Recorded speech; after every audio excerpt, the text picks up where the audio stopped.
you graph transform functions? How do you use the mapping rule? Let's find out. This is the mapping rule. As you can see, this original coordinate is made up of two parts, x and y.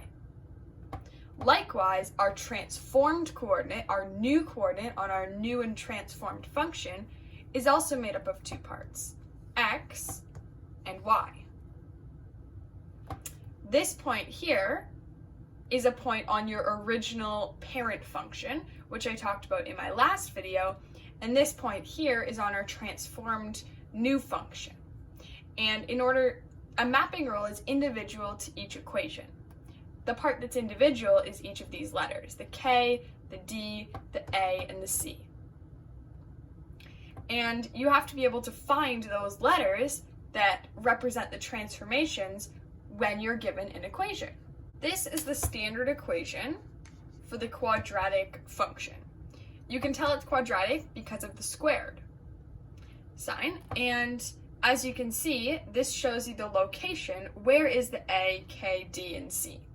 And you need to sort of know the general equation of a quadratic equation and of your other functions so that you know where to find each letter in order to put it in your mapping rule. This next general equation is for the square root function. You can tell, of course, by the square root sign. And again, you can see that the A, K, D, and C, they're in the same order as the quadratic one. However, it's important to recognize the K is on the inside of the square root sign, and the C is on the outside of the square root sign. Lastly, this is the general equation for our reciprocal function. You can tell it's for the reciprocal function because of this fraction line. As you can see, this one's a bit more difficult because the A is on top of the fraction, the K is on the bottom, and it's also important to note that the C is on the outside. It's not a part of this fraction.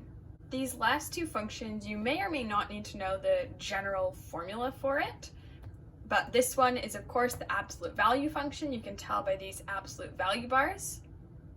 This is very similar to the quadratic equation. And lastly, we have an exponential function. You can tell it's exponential because we have a base to an exponent. Now this base would actually be a number, say 2 or 1/2 or a different number. And this one's a bit more challenging because you have K and D as part of the exponent and C as not a part of the exponent. Thanks for watching. See you in the next video.